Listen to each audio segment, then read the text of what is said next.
The room is quiet, almost too quiet. Your phone is face down on the table. No notifications, no messages, no vibration breaking the silence. Outside, life continues, laughing crowds, group chats exploding with plans you were never added to, voices overlapping in places you no longer go. And for a moment, you wonder something strange. Not, why am I alone? But what if this was intentional? Because deep down, there's a part of you that doesn't feel abandoned at all. It feels untouched, like something inside you never needed the crowd in the first place. And that's when the unsettling thought arrives. What if having no close friends isn't a weakness, but a hidden psychological adaptation most people don't understand?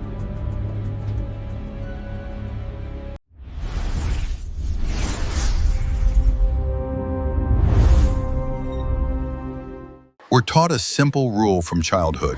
More friends equals more happiness. More connections equals more success. More social validation equals a healthier mind. But what if that rule is incomplete? What if there exists a type of mind that doesn't collapse in isolation, but actually becomes sharper inside it? Why do some people feel drained by connection, yet strangely clear when they're alone? Why does the human mind sometimes reject the very thing it is biologically designed to crave? Psychologists have studied this paradox for decades, and the answer leads us into something far more complex than loneliness. It leads us into a psychological phenomenon where solitude is not emptiness, but structure.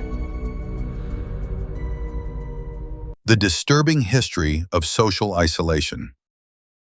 For most of human history, being alone was dangerous. In ancient tribes, isolation meant vulnerability. No protection, no survival network, no shared resources. The brain evolved under one rule: stay connected or die.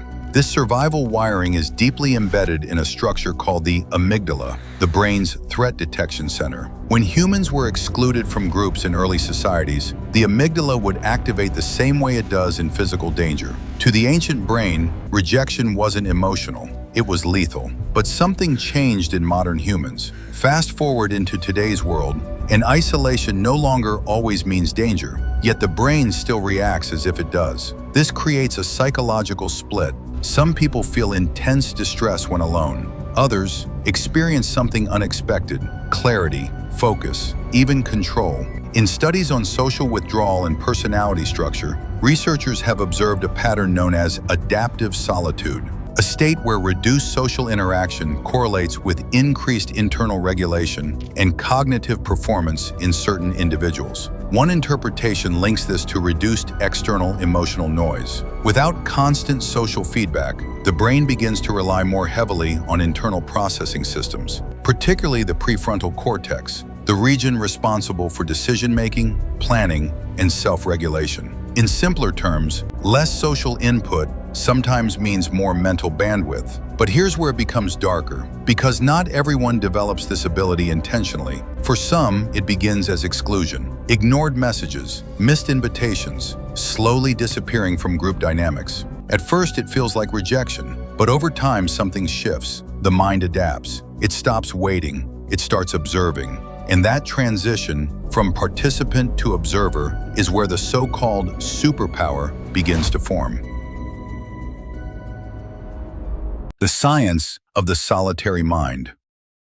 Neuroscientists studying long-term isolation have found something fascinating. When external social stimulation decreases, the brain does not become idle. It reorganizes. The default mode network, DMN, becomes more active. This network is responsible for internal thought, imagination, memory processing, self-reflection. In highly social environments, the DMN is constantly interrupted by external cues, messages, conversations, reactions. But in solitude, it stabilizes. And when it stabilizes, something unusual happens. Self-awareness intensifies. Patterns become visible. Internal dialogue becomes structured rather than reactive. In certain individuals, this produces what psychologists describe as enhanced metacognition, the ability to think about one's own thinking. But there is another layer. A study published in Social Neuroscience Research suggests that people with fewer social ties often develop stronger executive control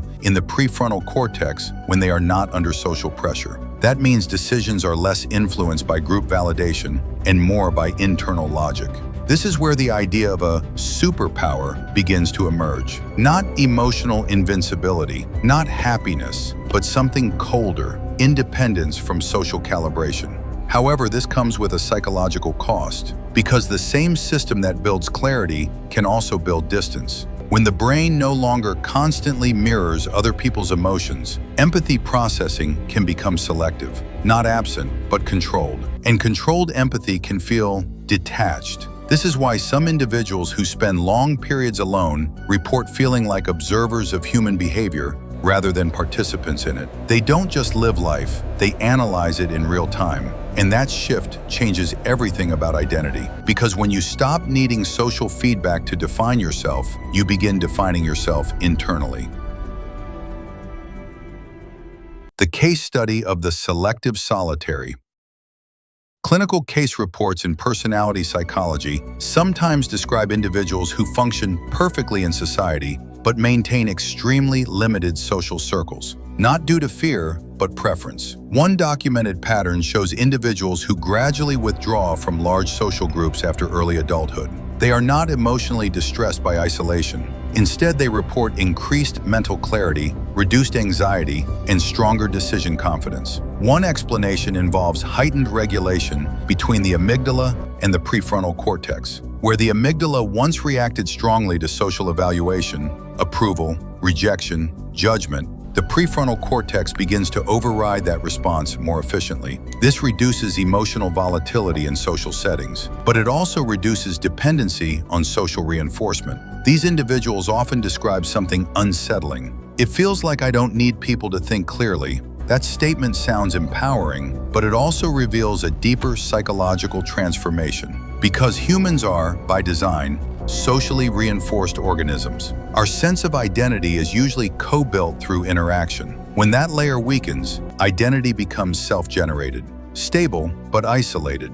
And in extreme cases, this can lead to what psychologists call hyper-individual cognition, a mental state where decisions, emotions, and perceptions are internally referenced almost exclusively. There is no external mirror, only internal logic. And while this can produce extraordinary focus, creativity, and emotional stability under pressure, it can also create a subtle disconnection from shared emotional reality. Not inability to feel, but reduced need to share feeling. And that is where the superpower becomes ambiguous, because every advantage in psychology comes with a trade-off.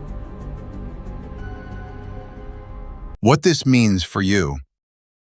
You might not think of yourself as someone with no friends. Maybe you have a few. Maybe you talk to people. Maybe you function socially just fine. But think about this. Do you feel more drained after long conversations than before them? Do you sometimes prefer imagining outcomes alone rather than discussing them? Do you feel like explaining yourself to people takes more energy than it's worth? If so, you are not necessarily becoming antisocial.